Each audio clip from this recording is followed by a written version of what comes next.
আজকের আমাদের দেশ মাতা দেশনেত্রী বেগম খালেদা জিয়ার সুস্থতা কামনায় এবং রোগমুক্তি কামনায় আজকের এই বিশেষ দোয়া মাহফিলে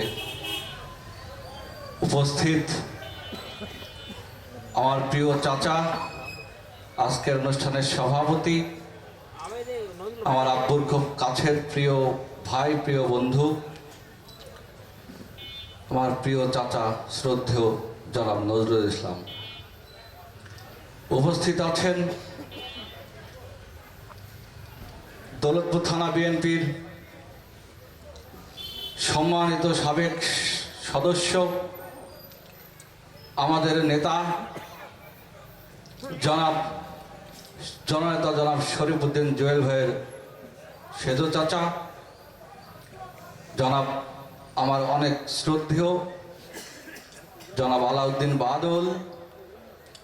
উপস্থিত আছেন পিয়ারপুর ইউনিয়ন বিএনপির সাবেক সফল সাধারণ সম্পাদক আমার শ্রদ্ধেয় চাচা, বিএনপি নেতা জনাব শহীদুল ইসলাম মাস্টার। উপস্থিত আছেন দৌলতপুর থানা ছাত্র দলের বিপ্লবী সদস্য সচিব, আমার প্রিয় ছোট ভাই, আন্দোলন সংগ্রামের প্রিয় মুখ সুমন গাজী। উপস্থিত আছেন উপস্থিত আছেন দৌলতপুর থানা কৃষক দলের বিপ্লবী যুগ্ম আহ্বায়ক, পিয়ারপুর ইউনিয়নের কৃতি সন্তান, আন্দোলন সংগ্রামের প্রিয় মুখ জনাব জিল্লুর রহমান।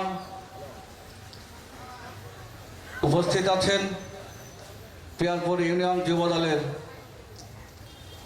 সিনিয়র যুগ্ম আহ্বায়ক সুমন ফরাজি। আমি দেখতে পাচ্ছি আমাদের পিয়ারপুর ইউনিয়নের কৃতি সন্তান, সাবেক যুব দলের সফল সাধারণ সম্পাদক, সাবেক ছাত্র দলের সফল সভাপতি ইতিমধ্যে আমাদের মধ্যে উপস্থিত হয়েছেন। জনাব মুনতাজ মাস্টারকে আমি মঞ্চে আসার জন্য অনুরোধ করছি।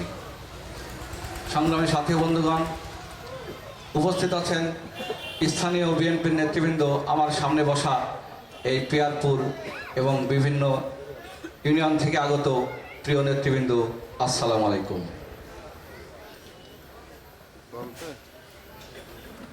সত্যিকার অর্থে বলতে হয়,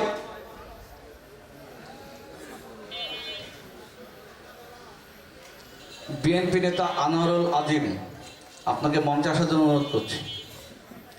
প্রিয় নেতৃবৃন্দ, সত্যিকার অর্থে বলতে হয়, আমাদের দেশনেত্রী বেগম খালেদা জিয়া এই বাংলাদেশের নারী মুক্তির অগ্রদূত হিসেবে কাজ করেছে। এই বাংলাদেশে নারী শিক্ষায় অগ্রণী ভূমিকা পালন করেছে। ফ্রি বেতনে এই নারীদের পড়াশোনার সুযোগ করে দিয়েছে। এই বাংলাদেশের উন্নয়নের স্বার্থে আমাদের দেশনেত্রী, আমাদের দেশ মাতা জননেত্রী বেগম খালেদা জিয়ার অপরিসীম ভূমিকা রয়েছে বাংলাদেশ বিনির্মাণের ক্ষেত্রে। আজকে আমাদের সেই মমতাময়ী মা বাংলাদেশ ঢাকাস্থ এভার কেয়ার হাসপাতালে মৃত্যুর শয্যায় পাঞ্জা লড়ছে। আমাদের দেশ মাতা যখন আন্দোলনের ডাক দিত, তখন আমরা তার ডাকে জীবন প্রাণ উৎসর্গ করে রাজপথে আন্দোলন করেছি, সংগ্রাম করেছি। একটাই কারণ, এই দেশকে বাঁচাতে হবে।